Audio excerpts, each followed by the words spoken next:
So I'm going to quickly show you one of the tools that I use to make my social media life a little bit easier.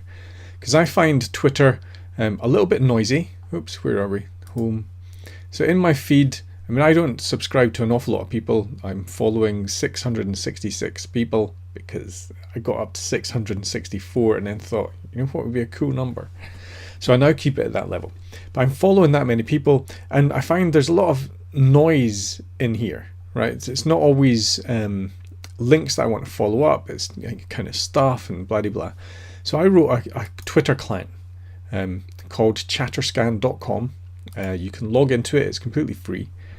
So if I access it, authorize, then this then shows me by default all the tweets that have got links in it, and only the ones that have got links in it, which is fine, and that lets me go through. It doesn't show me retweets either, so just original things, because then I'm basically taking the strategy of I just want content, unique content that I can learn from and possibly promote. That's why I've done this.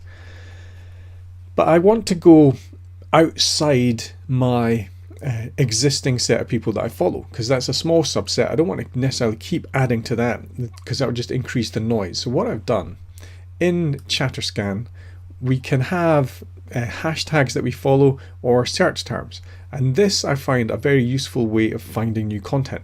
You can do this in Twitter. You can search for terms, and you can search for hashtags. I think in TweetDeck you can store these things. All of these values are stored in as cookies, so local storage. Nothing is saved on the server. Everything here is pretty much done with a post, so I don't even know what URLs you're looking at. Everything here is completely private. I'm not even sure if I've still got Google Analytics on. I originally made it post to avoid Google Analytics, and I didn't have to configure that. But the aim here is not to track anyone's stuff.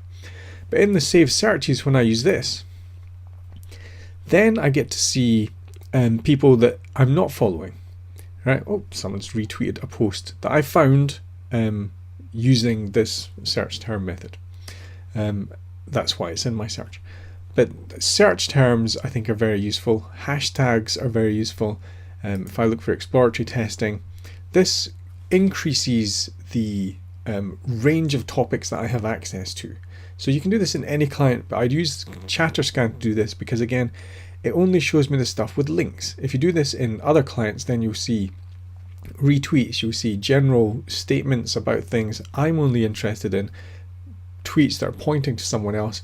I use ChatterScan to do that, and the hashtag and search terms, which are only stored as cookies, so it's completely unique for you, helps me do that. So it might be worth looking at if you're getting swamped in social media and Twitter, or you want to zoom in on particular areas.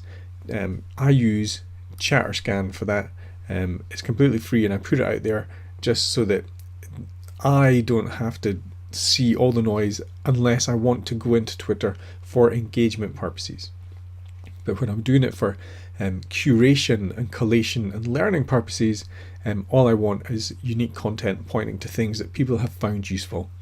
So hopefully that's a quick tip, maybe longer than that, but chatterscan.com.